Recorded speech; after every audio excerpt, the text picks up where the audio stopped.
दोस्तों, हमारी सीरीज चल रही है जॉर्ज होगन नोल्स की book in the grip of the jungles. पिछली कहानियां प्लेलिस्ट में है। हमारी नई कहानी है अ रोग एलिफेंट।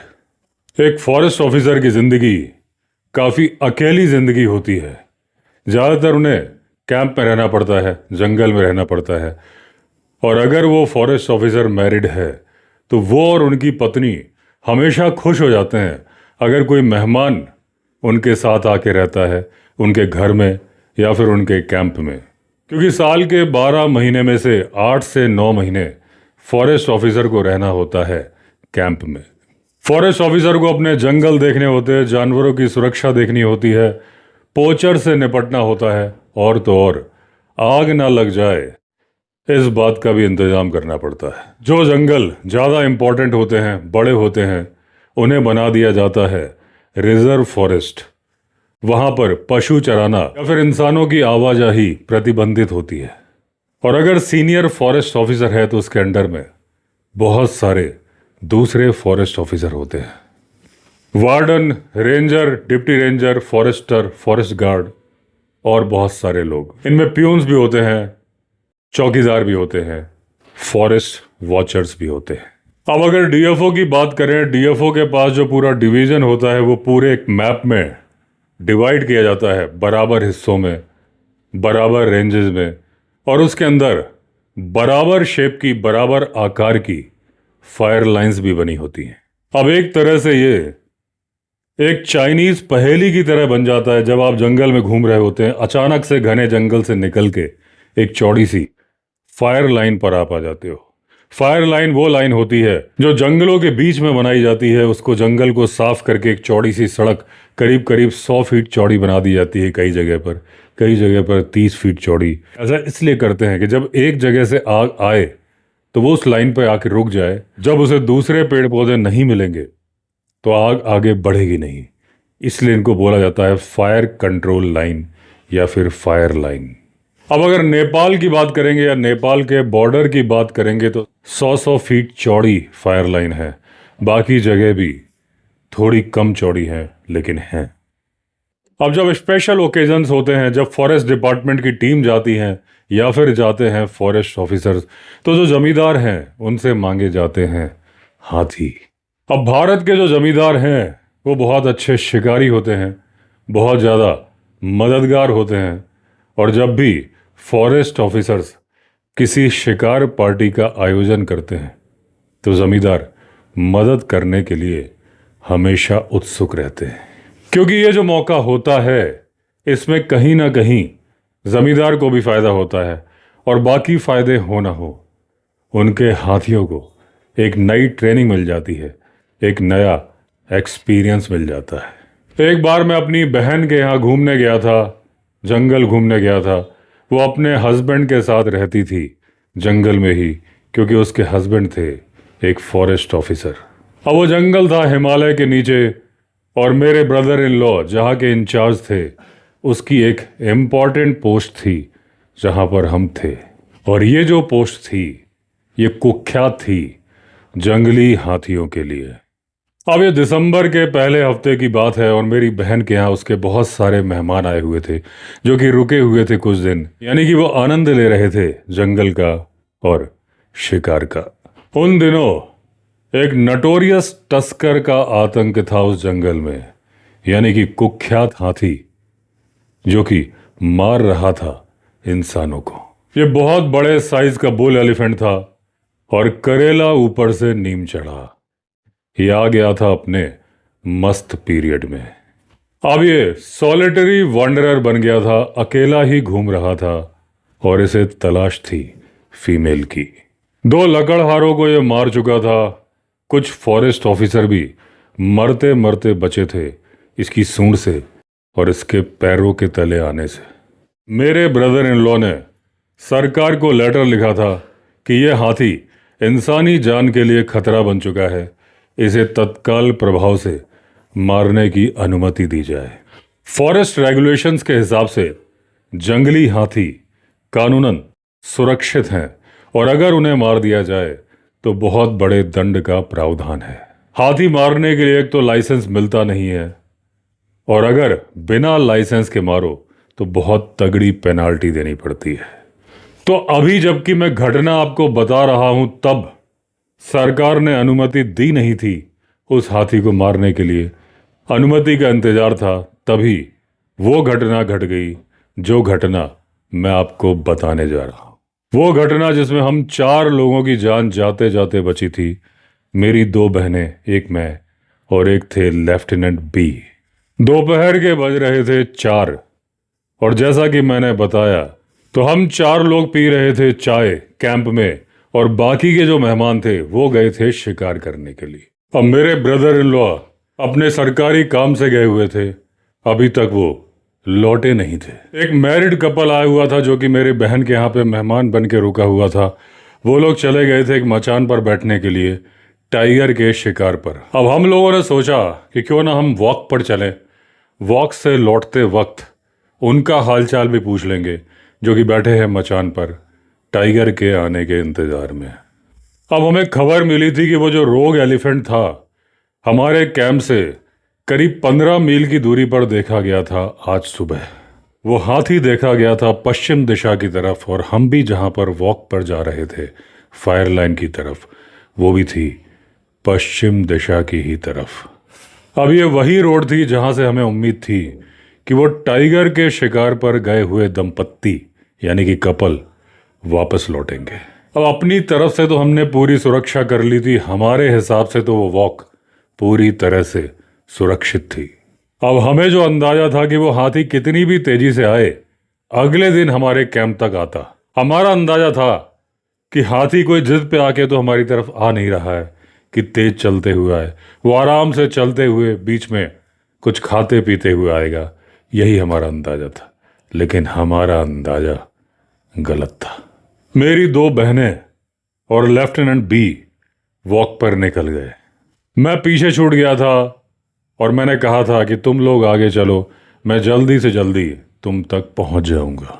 मुझे कुछ जिम्मेदारियां सौंपी गई थी हाथियों से रिलेटेड, जिसके बारे में मुझे कैंप में कुछ ऑर्डर्स देने थे। अब जो फॉरेस्ट बंगलो था वो एक कमांडिंग पोजीशन में था, वहां से बहुत दूर का व्यू आता था। आसपास सफाई कर दी गई थी, यानी कि फॉरेस्ट बंगलो से पहले तो क्लियरिंग नजर आती थी, फिर नजर आता था वो घना जंगल, और जो दूर घना जंगल नजर आता था उसके पीछे ऊंचे ऊंचे पहाड़ नजर आते थे, क्योंकि हम थे हिमालय के नीचे। ये फॉरेस्ट बंगलो कुछ ऐसी लोकेशन में था कि अगर कोई प्रकृति की छटा देखना चाहे तो सुबह के नज़ारे अलग, दोपहर के नज़ारे अलग और शाम की खूबसूरती अलग। अब बंगले के नीचे मैंने एक रास्ता लिया, वहां पर थे साल के पेड़, मंद मंद हवा चल रही थी, आनंद ही आनंद था। अब यहाँ पर चलते चलते आपको घने जंगल के बीच में चलना था और उसके बाद आपको निकलना था एक वैली में। आपको नहीं निकलना था, यानी कि मुझे निकलना था। यहाँ पर था एक ब्रिज जिसे शायद आनन फानन में बनाया गया था। ब्रिज था तो नहीं, लेकिन काम करता था ब्रिज का। मुझे अभी इस सो कॉल्ड ब्रिज को भी पार करना था। इसके नीचे से बहती थी एक स्ट्रीम। अब ब्रिज को पार करके जब मैं निकलता तो मैं राइट हैंड साइड को मुड़ता, थोड़ा आगे जाने पर मुझे मिल जाती 100 फीट चौड़ी फायर लाइन, और ये जो फायर लाइन थी ये स्ट्रीम के पैरेलल चलती थी। अब यहाँ पर थे घने जंगल, उसके पीछे थे पहाड़, और इन पहाड़ों ने भारत की बहुत रक्षा की थी। जब दुर्दांत अपराधी नुमा आक्रमणकारी भारत पर हमला करना चाहते थे तो ये पहाड़ रक्षक बन के खड़े हो जाते थे। अब मुझे पैरों के निशान मिल गए अपनी दोनों बहनों के और लेफ्टिनेंट बी के। मैं पश्चिम की तरफ मुड़ गया और उस चौड़ी 100 फीट चौड़ी फायर लाइन पर चलने लगा। अब मेरी दोनों बहनें और लेफ्टिनेंट बी अच्छा खासा आगे निकल गए थे। मुझे उम्मीद नहीं थी कि वो इतना तेजी से चलेंगे। अब जंगल में जो बातचीत का तरीका होता है, कुई की आवाज़ निकालना, यानी जोर से चिल्लाना कुई की आवाज़ में, वो मैंने 2-3 बार किया, लेकिन मेरी बहनों का कोई जवाब नहीं आया। हालांकि मेरी ये आवाज़ जंगल की शांति भंग कर रही थी। अब मैं उतनी तेजी से चल रहा था जितनी तेजी से मैं चल सकता था। तभी बहुत दूर से अचानक मुझे आदमियों के चिल्लाने की भयानक आवाज़ आई। अब उन आवाज़ों को मैं पहचान गया। वो आवाज़ें थी मेरी बहनों की और लेफ्टिनेंट बी की। मैं समझ गया था कि मेरी बहनों का और लेफ्टिनेंट बी का सामना हो चुका है उस रोग एलिफेंट से, यानी कि दुष्ट हाथी से। मैं तेजी से दौड़ा, जितनी तेजी से मैं दौड़ सकता था उनकी तरफ। अब मेरे हाथ में अगर कोई हथियार था तो वो केवल एक छड़ी थी, यानी कि वॉकिंग स्टिक, और मुझे पता था कि लेफ्टिनेंट बी के हाथ में भी इससे बेहतर कोई दूसरा हथियार है नहीं। फायर लाइन में एक बेंड था। जैसे ही मैं उस मोड़ से मुड़ा, दूर मुझे नजर आया कुछ बहुत बड़ा साया जो कि व्यू को रोक रहा था। अब ये जो साए थे ये एक और बड़े साए के बीच में खड़े थे, यानी कि दोनों ने एक दूसरे का रास्ता रोका हुआ था। अब मुझे अपने बहनों की चिल्लाने की आवाज दूर से साफ साफ सुनाई दे रही थी। अब ये 200 गज की दूरी जितनी तेजी से मैंने कवर की जिंदगी में, इतनी तेजी से कभी भी पहले कवर नहीं की थी। अब जैसे ही मैं उस घटना स्थल के नजदीक पहुंचा, अनायास ही मेरे कदम रुक गए। अचानक से मैंने देखा मेरी सांस फूल रही है और ऐसा लग रहा था कि मेरे कदम किसी ईविल स्पिरिट यानी कि बुरी आत्मा ने रोक दिए है। एक रोमांटिक वॉक जहां मैं जंगल की खूबसूरती को एंजॉय करते हुए चल रहा था, अचानक भागते हुए अब मैं ऐसी स्थिति में आ चुका हूं कि शायद मुझसे चला भी नहीं जा रहा और मुझसे सांस भी नहीं ली जा रही। अब जो मेरे सामने का दृश्य था वो ये था कि लेफ्टिनेंट बी एक पतली सी केन की छड़ी को भांज रहे थे, घुमा रहे थे एक हाथी की सूंड के आगे, और ये हाथी था वही रोग एलिफेंट। और लेफ्टिनेंट बी के पीछे मेरी दोनों बहनें आपस में एक दूसरे से चिपक के खड़ी हैं, रो रही हैं, डरी हुई हैं, सहमी हुई हैं। अब जैसे ही वो भागने की कोशिश करती हैं पीछे की तरफ, वो दुष्ट हाथी अपनी ऊंची सूंड उठाकर उनके पीछे आने की कोशिश करता है, और जब लेफ्टिनेंट बी वो छड़ी भांजते हैं तो थोड़ी देर के लिए रुक जाता है, और ये देख के मेरी बहनें भी चुपचाप खड़ी हो जाती हैं। अब वो दुष्ट हाथी करीब करीब उनके ऊपर ही खड़ा था। कोई तो कारण था जिसकी वजह से वो अपना चार्ज नहीं कर रहा था, किसी वजह से वो रुका हुआ था। अब हुआ ये होगा कि जब ये उस फायर लाइन पे आराम से चल रहे होंगे, घने जंगल से अचानक से निकल के वो दुष्ट हाथी यानी रोग एलिफेंट उनके सामने आ गया होगा। अब जिस कंडीशन में मैं था कि जब मुझे सांस भी नहीं आ रही थी, अभी कुछ सेकंड ही बीते होंगे, लेकिन मुझे ऐसा लग रहा था कि वो सेकंड कई युगों के बराबर थे। मैंने अपनी स्थिति देखी, अपनी बहनों की स्थिति देखी स्थिति लेफ्टिनेंट बी की, और उसके बाद देखी बड़ी खतरनाक स्थिति उस दुष्ट हाथी की। इतनी सारी स्थितियों को देख के मुझे परिस्थिति समझ में आ गई कि कुछ तो करना पड़ेगा, और अगर नहीं किया गया तो हम सारे मारे जाएंगे। अब मैं जोर से चिल्लाया, लेफ्टिनेंट बी के पीछे पहुंचा और अपनी दोनों बहनों को साइड में खींचा। अब मैं भी अपनी छड़ी भांजने लगा लेफ्टिनेंट बी के बगल में खड़े होके। अब हाथी कंफ्यूज था क्योंकि दो पतली छड़ियां उसके सामने घुमाई जा रही थी। अब क्योंकि मैं अचानक से चिल्लाया था, उस हाथी ने अपने दोनों कान आगे किए, फिर हाथी थोड़ा पीछे हटा।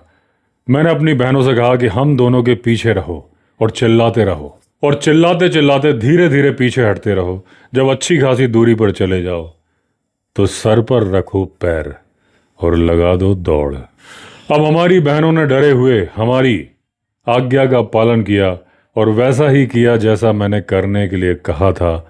हम चिल्ला चिल्ला के हाथी को डराने की कोशिश कर रहे थे और ऐसा लग रहा था कि मेरे फेफड़े फटने वाले हैं।